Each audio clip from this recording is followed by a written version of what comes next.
que enseñar, hay mucho que disfrutar aquí en la congregación. Pero ahora, hermanos, que recuerdan que hace un tiempecito aquí tomamos un punto de inicio nuevamente o de reinicio y empezamos enfocados en el evangelismo, alcance, seguimiento, consolidación. Ahora sabemos que eso lo tenemos que hacer siempre y lo tenemos que hacer muy extenso y no podemos parar eso. Pero viene una continuidad o viene una continuación en la que todos nos vamos a sentir animados. No solamente los que empiezan, sino los que ya estamos. Y es verdad, en el discipulado. Dios quiere que seamos discípulos. Que aprendamos la Biblia, que aprendamos doctrina y que aprendamos la vida espiritual. ¿Ok? Para que podamos ser unos cristianos perfectos. ¿Cristianos cómo?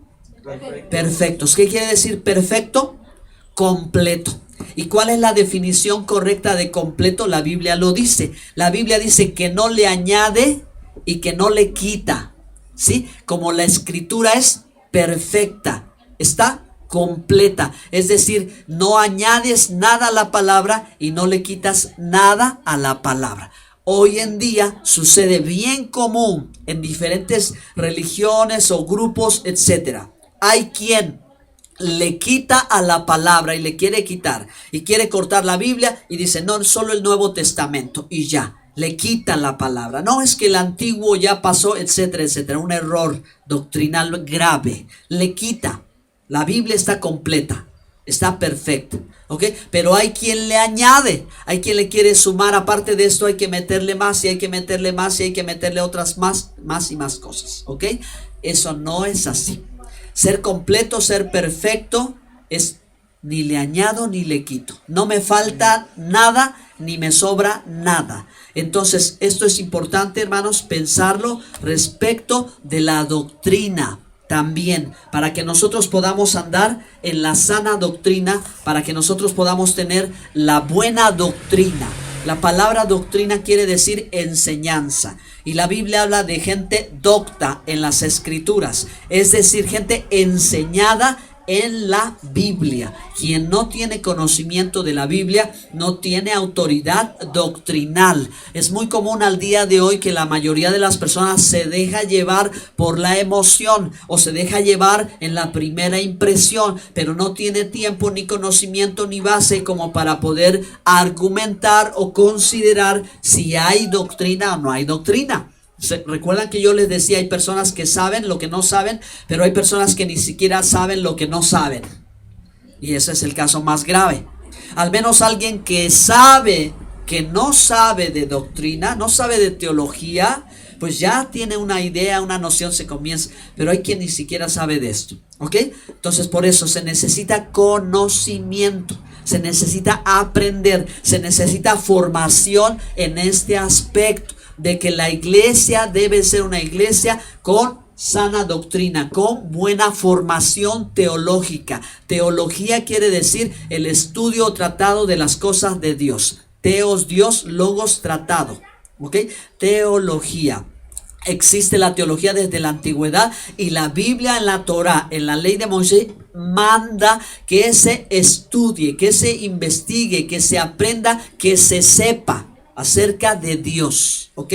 Hay una instrucción ahí en la escritura, en el libro de Deuteronomio, que claramente dice que tú sabrás acerca de Jehová tu Dios. ¿Quién es Él? ¿Cómo es Él? ¿Qué ha dicho? ¿Qué ha hecho?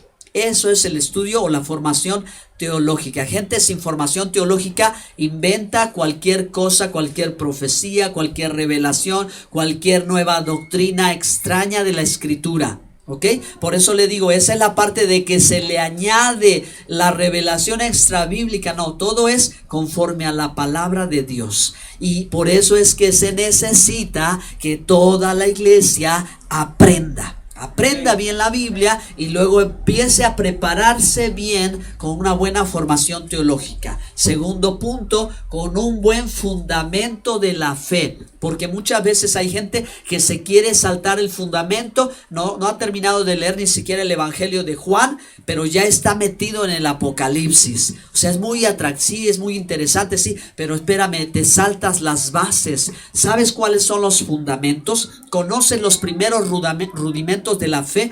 Hay muchísima gente, hermanos. Por eso el año pasado y el antepasado yo dediqué un buen tiempo, una buena meditación, una buena oración de preguntarle al Señor para que eso quede claro y nadie se nos pase en la iglesia sin haber tenido buenas bases, buenos fundamentos. Acuérdense que eso es lo que dice la carta a los Hebreos. Dice, una vez que nosotros ya entendimos cuáles son los rudimentos de la fe, seamos perfeccionados, o sea, avancemos, vayamos adelante en el conocimiento de nuestro Señor Jesucristo. O sea, que estemos bien completitos, que no nos falte nada. Necesitamos fundamentos de fe. Hay gente que camina en el cristianismo sin fundamentos, por eso se cae a cada rato, por eso se da unas descalabradas tremendas, unos golpes muy fuertes, porque no tuvo fundamento. Jesús habló del fundamento y dijo, ¿verdad?, que a aquel que oye su palabra y no la pone en práctica es como el hombre que edifica su casa sobre la arena. Se va a caer. Pero aquel que oye su palabra y la hace, el hombre sensato, es el que edifica su casa sobre la roca. No se va a caer. La roca es ese fundamento. Y sabemos, hermanos, que Cristo es el fundamento. Pero hay que conocerlo a Él, su enseñanza. Él es, hermanos, la parte fundamental de todo lo que nosotros aprendemos. Si Él lo dice, es cierto. Si Él lo hace, estuvo bien. Hay que imitarlo a Él. El asunto, como ustedes saben, es que mucha gente tiene una imagen lejana de Jesús, sí, muy apartada de la Biblia sobre Jesús. ¿Por qué? Porque no ha estudiado, porque no ha contextualizado, porque no conoce ni siquiera bien lo que está sucediendo en los evangelios. Y se hace otra idea acerca de Jesús, de Yeshua, el Mesías. Amén. Entonces, por eso hay que insistir, hay que ser firme en esto de aprender. Va a ser difícil, sí, nos va a costar, sí, parece aburrido, sí, de veras, pero cuando tú ya vas conociendo el terreno, empiezas a crear el hábito y luego ves el resultado. El resultado no se ve de la noche a la mañana, tú ves el resultado con el paso del tiempo. Esto no tiene, hermanos, más que la intención de hacer buenos creyentes, gente docta, así como era Pablo, así como fue Aquila y Priscila, así como fue Apolos, que en cuanto estaban ellos tenían buenas bases y llega la revelación y se vuelven gente poderosa en el Señor, poderosa en la palabra y poderosa en el Espíritu de Dios. ¿Dicen amén? Amén, gloria a Dios. Entonces, tercer aspecto con la sana doctrina, las raíces bíblicas, porque hoy hay movimientos que están fuera de la escritura, están trayendo modas nada más, pero no están llevándonos al propósito de Dios, y eso es muy delicado, es muy importante, porque con mucha facilidad las personas tienen una tendencia a salir del propósito de Dios pensando que están haciendo la voluntad de Dios.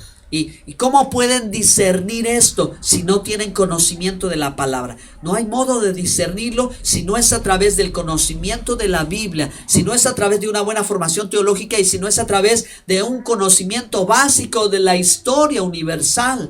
2000 años de cristianismo, 2000 años hacia atrás de la fe antigua del pueblo de Israel. Con eso tenemos suficiente para ver, hermanos, todo lo que Dios hace. ¿De acuerdo? Ahora recientemente encontré, hermanos, en el grupo de WhatsApp donde envían mucha información para los pastores y líderes, un movimiento en China que se llama la Iglesia del Dios Todopoderoso, que ellos ya han declarado que ya vino el Señor, el Verbo encarnado ya está aquí. Pero esto, hermano, todavía no se ha cumplido, porque la palabra de Dios dice que todo ojo le verá cuando Él venga. Vendrá desde los cielos como se fue, así regresará, dijeron los ángeles en Hechos 1. Pero ellos ya están declarando que el Señor ya vino y que Él está hablando y les está diciendo lo que se tiene que hacer. ¿Qué les parece? Esto es una secta, es un movimiento que está cobrando mucha fuerza, pero mucha gente no lo está discerniendo. Yo tuve que poner un comentario en el grupo y decirles mucha atención con la información que están recibiendo, porque este grupo bien intencionado, pero que ya hizo, ¿verdad?, algo equivocado muy fuertemente, está haciendo películas y literatura, y al principio es muy interesante ver la proyección y ver los planteamientos que ellos desde su cultura hacen, Pero hermanos, cuando ya uno va a fondo empieza a darse cuenta de la realidad de un gravísimo error. Todavía el Señor no ha venido y ellos ya están declarando que ya vino. Entonces la pregunta, ¿y dónde está? ¿Por qué no se ha dado a conocer? ¿Por qué no se ha manifestado? Si la Biblia dice, no conocen la Escritura o están haciendo a un lado la Escritura, ¿cómo? Fíjense, hasta el punto de la lectura que yo hice, porque me tomé mi tiempo para investigar, cómo ellos están planeando ya hacer un nuevo episodio de la Biblia, ¿sí?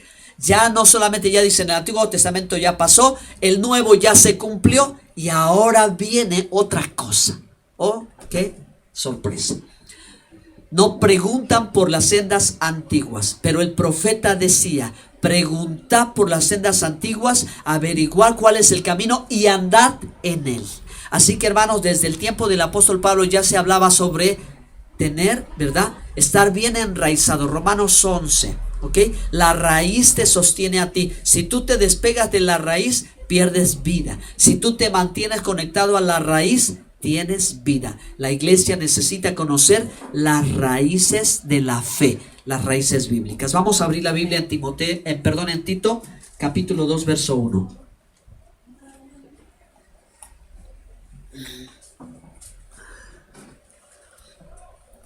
Tito 2:1. Amén. Pero tú habla lo que está de acuerdo con la sana doctrina.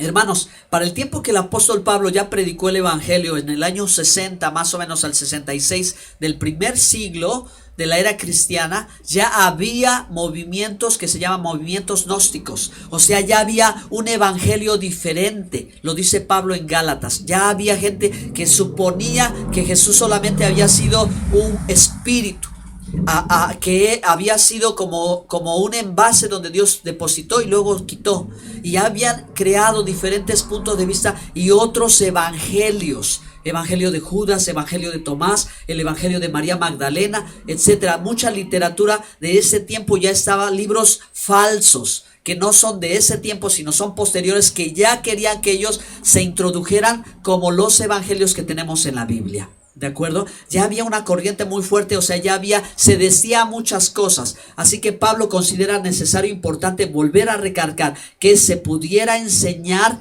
la sana doctrina. ¿Sí? La sana doctrina. Entonces esto también es un punto muy interesante y es muy amplio, porque con qué dificultad se puede definir lo que es la sana doctrina. Es difícil que coincidamos todos en una misma idea.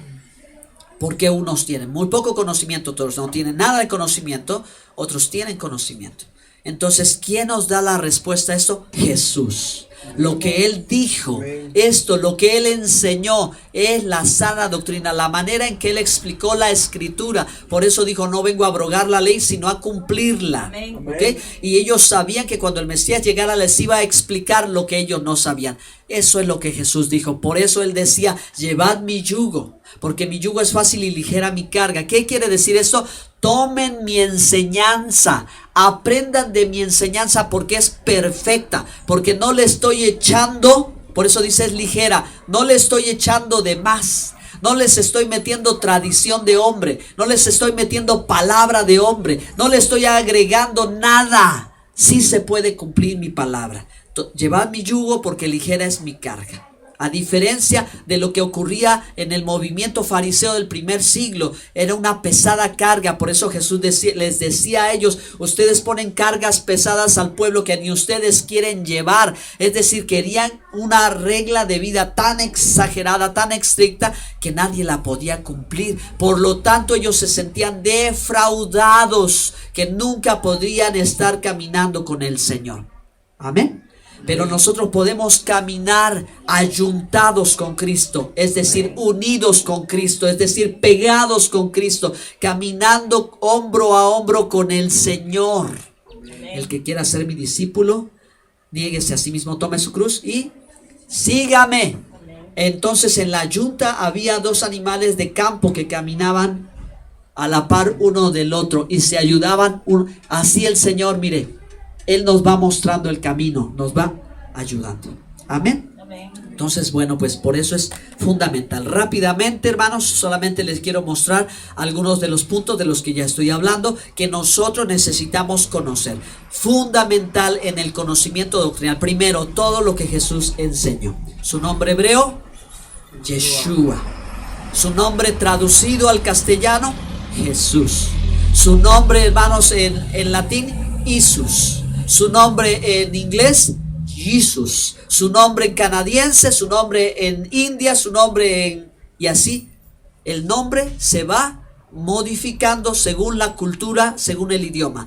Pero en el tiempo de él, siendo un hebreo, siendo un judío, asistiendo a la sinagoga como era su costumbre en el día de reposo, los que lo conocen le dicen Yeshua, ¿verdad? Exacto. Su enseñanza, hay que aprender su enseñanza fundamental. Con su enseñanza entiendes toda la Biblia, ¿de acuerdo? A partir de él se entiende claramente toda la Biblia. Ahora, la enseñanza apostólica. La enseñanza apostólica, hermanos, simplemente es la misma enseñanza de Jesús. Pero ahora hay más tiempo de ahondar, hay más tiempo de explicar, hay más tiempo de aclarar el asunto. ¿Okay? Ahora la enseñanza profética, porque por eso la Biblia dice que Dios puso apóstoles y profetas como fundamentos en Efesios capítulo 4, siendo la principal piedra del ángulo Jesucristo mismo. Entonces la palabra profética, ¿verdad? Que tiene su base en la Biblia, que tiene su base en la enseñanza de Jesús, la explicación de Jesús de todas las cosas. Finalmente, hermanos, aquí es donde sumamos toda la Biblia. La doctrina bíblica, la enseñanza que está en base a todo lo que viene escrito. Cuando logras estudiar la Biblia así, tú ves cómo no hay error. Tú ves cómo de Génesis a Apocalipsis todo tiene conexión.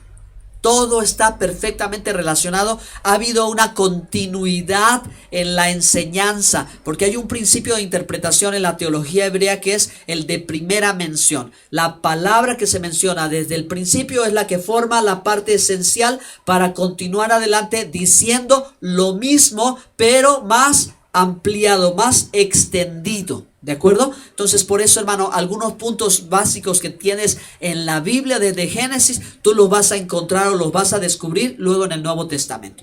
Cuando eres capaz de darte cuenta de que tu traducción se ocupó de hebreo a griego y logras resolver este asunto, tú ves que todo está perfectamente conectado, muy bien conectado. Vamos a leer Mateo 7:28. Amén. Y cuando terminó Jesús esas palabras, la gente se admiraba de su doctrina. Jesús habló con la comunidad judía en Jerusalén, en Nazaret, en Belén. Ellos tenían nociones, pero ¿qué pasaba? Que ellos no tenían una sana doctrina. Es decir, ellos habían recibido las cargas de hombres, las interpretaciones rabínicas, habían escuchado de opiniones, pero nadie les había dicho de cierto te digo, esto es así. Amén. Por eso veían al Mesías la autoridad, la gracia, veían el poder que lo respaldaba de su palabra. Por eso decía, mi palabra permanecerá para siempre. Amén. Amén. Entonces la gente admirada decían, ¿dónde está esto? Está allí en el libro que no lees. Ahí está en el libro que tienes en tu mano, que no revisas, porque buscas por muchos lugares, pero no en la palabra. Y el Señor le dice, escudriñad las escrituras, porque en ellas os parece que tenéis la vida eterna, y ellas dan testimonio de mí. Amén. Pero no queréis venir a mí. Era necio, su corazón no quería, tenían muchos argumentos, no querían reconocer que era el Mesías enviado de Dios. Amén. Amén. Bueno, pues entonces por eso es importante para nosotros una formación teológica, unos fundamentos de fe, 3 pilares. Vamos a leer 1 Corintios 13:13.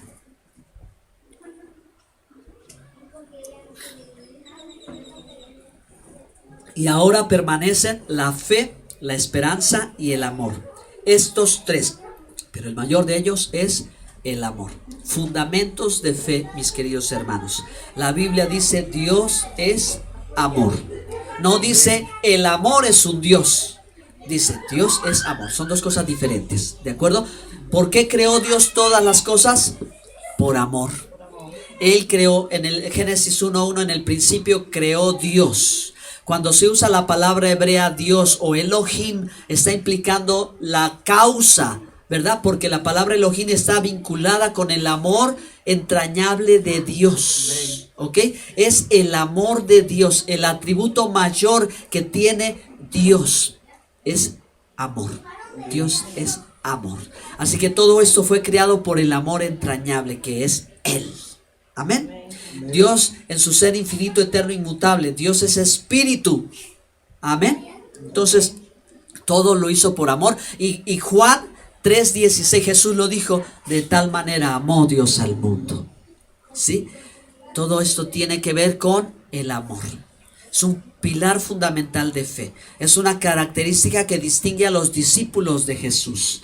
Amaos los unos a los otros. Y en base a este principio, fundamento de fe, tenemos, hermanos, Deuteronomio 6:4. Oye Israel, el Señor nuestro Dios uno es, y amarás al Señor tu Dios. Amarás. Es el principio de fe de los judíos desde la antigüedad. Es el principio de fe que Jesús habló en el Evangelio cuando le dijeron: ¿cuál es el primer y más grande mandamiento? ¿Qué es lo importante de todos los días? Lo más importante es esto: oye, escucha, pon atención. Si tú eres pueblo de Dios, Israel, ¿sí? El Señor nuestro Dios, ¿sí? Es uno. No son tres, no son dos, no son cuatro. Es uno y único, ¿sí? Pero a falta de teología no puedes entenderlo. Necesitas entenderlo.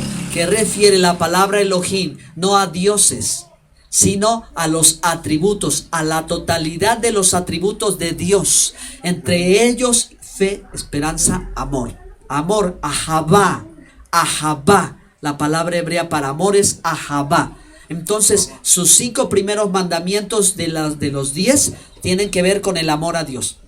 Si amas a Dios, no puedes tener otros dioses. ¿Sí? Si amas a Dios, no necesitas ídolos. Si amas a Dios, no estás jugando con Él. Si amas a Dios, observas el día que Él ha establecido como para buscar la comunión con Él. Dejar de buscar tu ganancia y ahora busca la ganancia de Él. Busca el reino de Dios y su justicia. ¿Ven cómo está allí? Y el 5.º mandamiento, que tiene que ver con la autoridad: honra a tu padre y a tu madre. Y luego sigue: amar a tu prójimo como a ti mismo. Ahí están los otros 5. Si amas a tu prójimo, no le robas, no le mientes, no le quitas la esposa, no le ofendes, etcétera, etcétera. ¿Sí me explico, hermanos? Amén. Ese es el sentido. Eso es lo que el Señor quería que se comprendiera respecto de sus mandamientos. No son castigadores, no son una ley severa o religiosa, legalista. Tiene que ver con el amor, tiene que ver con la misericordia, tiene que ver con esta esperanza, hermanos, que Dios siempre nos está dando. Dios nos da esperanza a través de su palabra profética, a través de su palabra escrita. Él nos da esperanza y nosotros tenemos una esperanza maravillosa en que Él volverá otra vez. Amén. Amén. Y en tercer lugar, la fe. La fe en el término hebreo, emuná. No solo en la idea griega pistis, ¿ok? Porque la pistis es la fe, cualquiera tiene. No, yo tengo fe que voy a salir adelante, ¿ok? Pero esto es pistis, esto es lo que tú tienes. Pero emunah es lo que viene de arriba. Amén. Eso es lo que solo Dios da. Por la fe sois salvos, y esto no de vosotros. La fe es un don de Dios. Amén. La emunah quiere decir la confianza, la fidelidad que se manifiesta a nosotros porque Él un día se comprometió a salvarnos. ¿Sí? Él cumple su palabra. Esa es su fidelidad. Es la emunah de Dios. La emunah que viene de Él. Mas el justo por la fe vivirá. ¿Por la fe de quién? Si los justos tropiezan y caen, se levantan, pero fallan. No son perfectos. ¿Qué hace Dios? Su fidelidad te vuelve a levantar. Porque Él lo prometió que Él lo haría y lo va a cumplir. Por eso tienes en una confianza de que Él te hizo su pueblo, de que Él te llamó, Él te escogió. Él va a cumplir todo lo que ha prometido hasta el día de la venida de Jesucristo. Amén. Amén. Es la fidelidad de Dios, no es nuestra capacidad de fe. Eso no es el don que se ejerce. Esto es que Dios simplemente es fiel, aunque nosotros seamos. Así lo dice la Escritura, ¿verdad? Dios permanece fiel aunque nosotros seamos infieles. Eso es la emunah, la fidelidad de Él. ¿Quién es la fidelidad de Él? Jesucristo.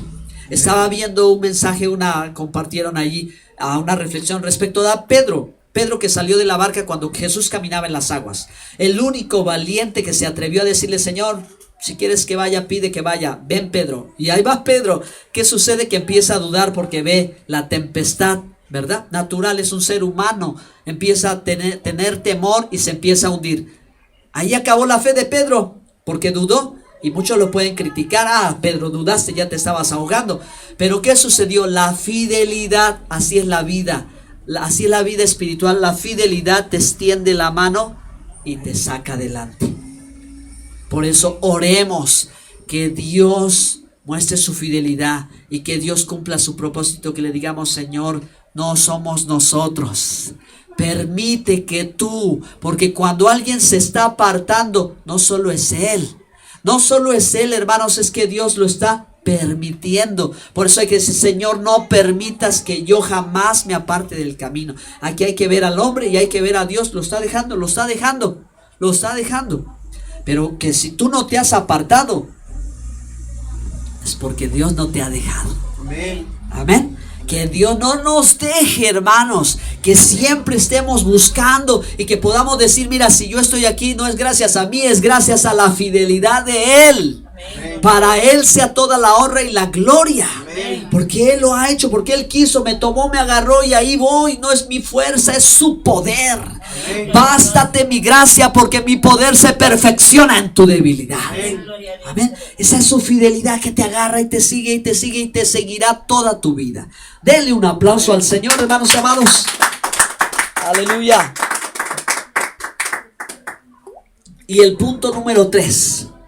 Las raíces bíblicas de la fe en 3 aspectos. En 3 aspectos necesarios que actualizar urgentemente hoy. Hermanos, Israel lleva 71 años de historia constituida como nación en el siglo XXI. En el siglo XX-XXI, moderno.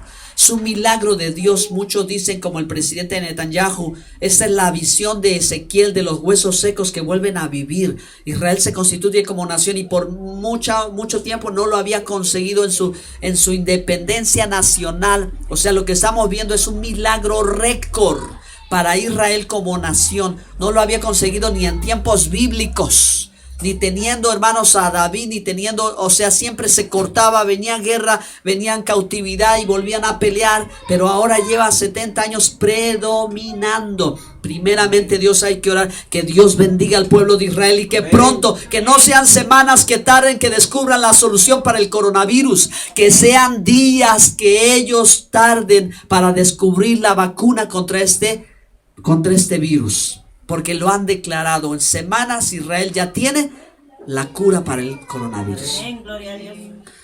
¿Por qué? Hermanos, porque hay algo especial en este pueblo. Un pueblo que jamás ha sido reemplazado. ¿Ok? Surgió en el siglo II, siglo III, después de la guerra contra Roma, en que empezó la teología del reemplazo, la sustitución. Empezaron a decir los no judíos: ya Dios se olvidó de Israel, Israel te acabaste, ya ahora nosotros, solamente nosotros y ya. Pero Dios, Pablo se encarga de ir predicando en las sinagogas en Romanos 11 diciendo: el endurecimiento es en parte, pero al final Romanos 11:25, todo Israel será salvo. Amén. Hermanos, miren cómo Dios va a hacer una cosa gloriosa.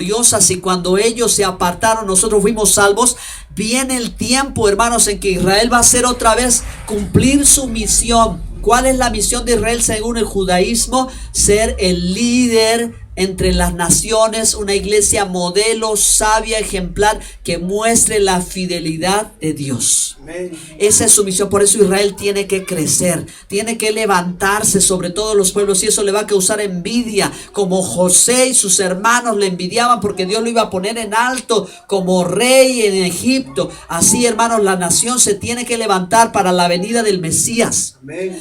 No hay reemplazo. Israel ha sido, es y será el pueblo de Dios. Amén. ¿Y qué es Israel? La palabra Israel es el que lucha y vence, tomado de la mano de Dios. Así que si tú y yo, hermano, vamos tomados de la mano de Dios, hemos luchado contra el mundo, contra todo, y ahora hemos cruzado. Eso es ahora el hebreo, el que cruza y pasa al otro lado. Si usted y yo pasamos, somos pueblo de Dios. También somos Israel. Amén. Porque Dios viene por un solo pueblo, su pueblo Israel. Punto número 2. También urgente, necesario actualizar la Torah, es decir, la ley de Moisés. Cuando el cristiano piensa que esto ya caducó, ya quedó abolido, ya quedó atrás, pierde una enorme bendición. Obviamente, hermano, todos somos salvos por gracia, por Jesucristo. El propio pueblo de Israel siempre ha creído en la salvación por gracia. Solamente un sector de aquel antiguo Israel creía que por mérito propio iba a lograr algo. Pero la fe antigua de Israel siempre hablaba de la gracia, tanto que Pedro decía: nosotros los judíos seremos salvos como los gentiles por la gracia de Dios. Así que tenemos en las iglesias una comunidad de gente salva en pobreza, una comunidad de gente salva enferma, una comunidad de gente salva llena de problemas, una comunidad de gente salva con grandes dificultades. ¿Por qué? Si ya soy salvo, ¿por qué me enfermo? ¿Por qué me pasa esto? ¿Por qué me pasa el otro? ¿Por qué tengo este problema? Porque no obedeces la palabra de Dios. Si tú aprendes ahora a caminar en obediencia a los mandamientos que el Señor ya nos enseñó, entonces ahí vas a ver en este mundo una buena vida. ¿Ok? Porque la Torah o ley fue escrita para que te vaya bien. Fue escrita para que prosperes. Fue escrita para que tengas larga vida. Es decir, muchos años y una buena calidad de vida. Eso es lo que significa largura de días, calidad de vida y muchos años. Amén. Entonces miren, hermanos, qué interesante es que nosotros entendamos cómo Jesús obedeció siempre la palabra, como Pablo siempre obedeció la Torah, nunca la transgredió, o sea, nunca la desechó. Aunque no estaba con los judíos y se juntaba con los no judíos, él guardaba la Torah. Él lo que hacía era, bueno, la costumbre judía entre los gentiles, ¿qué importa? No la voy a atender, ¿sí? No voy a hacer lo que me han dicho mi comunidad, mi gente, ¿verdad? Eso es entre mi pueblo, pero aquí yo obedezco la palabra de Dios. Amén. Pablo no pecaba porque sí, porque el pecado es la transgresión de la ley. Pecado es la desobediencia al mandamiento. No matarás y matas, pecaste. No mentirás y mientes, pecaste. Lo que era malo antes es malo hoy. Matar era malo antes y matar sigue siendo malo hoy. Robar era malo antes y robar sigue siendo malo hoy. Aunque ahora, como pasa en las redes sociales, atrapan al ladrón, a los chamacos, y sacan de la bolsa el papel donde exigen sus derechos de ladrones. Por eso el mundo está de cabeza. Porque el mundo no ha querido tomar los mandamientos de Dios, no crean la palabra de Dios, porque cuando se pusieron cosas de hombres y la gente las rompía, no pasaba nada. Así que mucha gente creyó que desobedecer la Biblia no iba a pasar nada. Pero no, mis queridos hermanos, cuando se quebrantan los mandamientos de Dios pasa algo, ¿sí? Y no queremos descubrirlo en nuestra vida porque nos va mal. Tenemos que aprender a caminar en ese nivel de bendición, en ese nivel de obediencia que te va a llevar a ti a la prosperidad. Porque ese caminar de bendición va a hacer que tu calzado no se desgaste, que tu ropa no se desgaste, que esté como nueva, que no se te descomponga la licuadora, que no se te vaya la luz, que no se te dañe la loza de tu casa. ¿Me explico? Pero cuando, hermanos, nosotros vamos quebrantando y vivimos, y que Dios nos perdone porque así somos. Pero, hermanos, lo que hacemos es eso. Atraer eso, y ya pasó esto, y ya pasó el otro, ya pasó el otro, ya pasó el otro. Hermanos, yo ya lo viví. Es que yo no soy, hermanos, el mejor de todos, pero yo ya lo vi, ya lo comprobé, hermanos. Ya vi todo lo que ocurre, lo he experimentado y digo, Dios mío, perdóname. Ah, sí, con razón, y no hice esto bien y no hice esto. Ah, sí. Pero, hermanos, la Torah sigue vigente. El mandamiento sigue vigente. Tenemos que aprender la enseñanza de Jesús. Jesús dijo, si me amáis, guardad mis mandamientos. Porque, hermano, eso es bueno para nosotros. Amén. Tenemos que enseñarle a los demás cómo se obedece a Dios, cómo se agrada a Dios. Y eso es lo que queremos hacer y estamos haciendo hoy. Amén. Finalmente, las raíces bíblicas de la fe, lo que tiene que ver con el cristianismo. No el cristianismo moderno de hoy, hermanos. No el cristianismo light. No el cristianismo, hermanos, barato, que se ha diluido, que ya es secular. Eso ya no hay iglesias, son para iglesias. Ya es pura motivación, nada más es pura psicología, ya nada más es pura superación personal. Pero hermanos, cuánta falta le hace a la iglesia, al cristiano, volver a la raíz, volver a experimentar todo lo que dijeron los profetas, todo lo que dijo Moisés, todo como adoró David, como enseñó Jesús, que vivieron los apóstoles. Ya no se puede predicar esto y mucho menos hablar de pecado, porque la gente se ofende y se va. Pero eso no ocurre en un cristianismo verdadero. Hermanos, se puede hablar la verdad porque es para nuestro beneficio. Así que miren, para explicarles brevemente lo que ha sucedido en muchos lugares, yo tengo la parábola del hijo pródigo. Y encuentro una parte muy clara, hermanos, donde se ve la desesperación de mucha gente porque se conforma con migajas. Recuerden que el hijo pródigo se fue, gastó todo y terminó comiendo las lentejas que les aventaban a los cerdos. Esos son las algarrobas. Las lentejas que les aventaban a los cerdos era lo que él se comía. Y se sabe que él era judío porque si no se hubiera comido el puerco. Pero él no se comía el puerco, sino prefería comerse las migajas que estaban allí. Entonces cuando vuelve en sí, dice: en la casa de mi padre abundancia de pan hay, y yo aquí comiendo esto. Voy a volver atrás, voy a hacer techubá, me voy a arrepentir, voy a retroceder, voy a ir ahora otra vez a mi padre y a su casa y le voy a decir: perdóname, Señor, aunque sea yo uno de los jornaleros tuyos, pero prefiero estar aquí contigo. Así sucede, hermanos, cuando la gente menosprecia la Biblia, menosprecia la formación teológica, menosprecia la palabra del contenido. Por eso es que yo no le cuento chistes, por eso es que yo no vengo a contarle mis anécdotas, yo no vengo a contarle de mi vida, yo no vengo a contarle cualquier tontería. Yo, hermano, lo que estoy intentando hacer es que usted se meta con la palabra.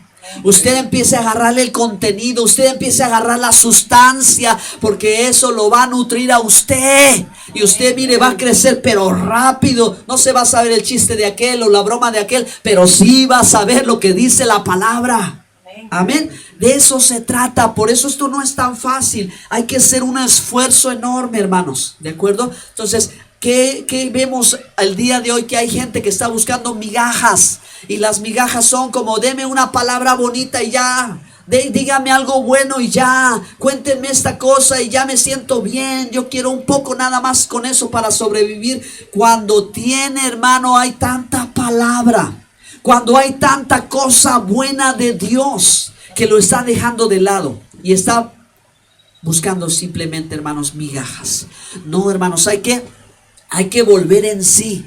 Hay que, así como dice la escritura, volviendo en sí, dijo: iré a la casa de mi padre, volveré atrás. Y entonces, hermanos, eso es pensar en las raíces del cristianismo. ¿Dónde empezó todo? La senda antigua, ¿cómo era antes? Vamos a preguntar por Abraham, por Isaac, por Jacob, los padres de los que habla el libro de Hechos, nuestros padres de la promesa, dice Pablo. Veamos ellos cómo vivían, cómo temían a Dios, cómo obedecían al Señor, qué es lo que decía toda la profecía. Y está encerrado, hermano, todo está encerrado ya allí, revelado desde el principio. El Dios que cuenta el final desde el principio. Entonces, hermano, por eso, ¿verdad? Volver a la casa del Padre. El Dios de Abraham, el Dios de Isaac, el Dios de Jacob es el Dios nuestro, no es otro diferente. Él se hace llamar a sí mismo el Dios de Abraham, Isaac y Jacob. Ese es el Dios al cual nosotros adoramos. Esas son las raíces, hermanos, de nuestro Padre, que dice Gálatas en 4:20, 27, dice Pablo, me parece, ¿verdad? Si sois hijos, si sois de Cristo, hijos de Abraham sois. ¿Sí? Si sois de Cristo, hijos de Abraham. Ahí está el volver a la raíz. Ahí está Pablo conectando todo, porque nosotros ya cruzamos este mundo, hermano. Ya dejamos atrás todo, logramos superar esto, ya lo pasamos. Ahora estamos conectados con el Dios de la Biblia. Amén. Amén. Ahí vamos a leer Romanos 11:7. Y si me ayuda, hermano, ¿cuál es la cita de Gálatas? Me parece que es 2:27, 3:27 o 4:27.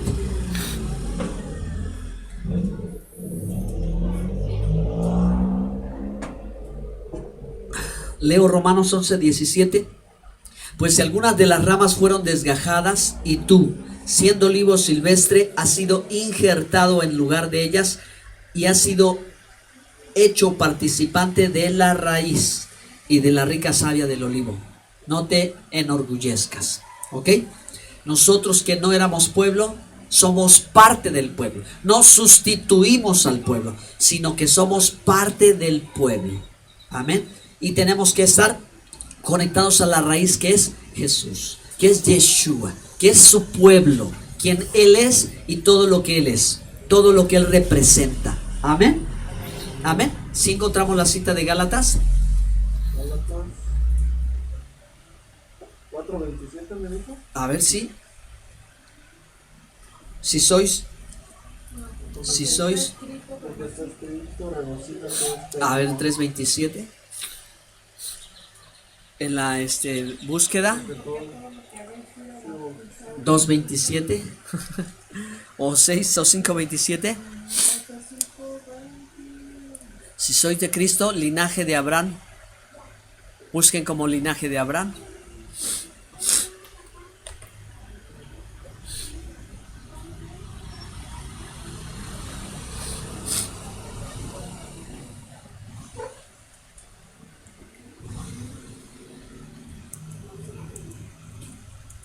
Gloria a Dios. Amén.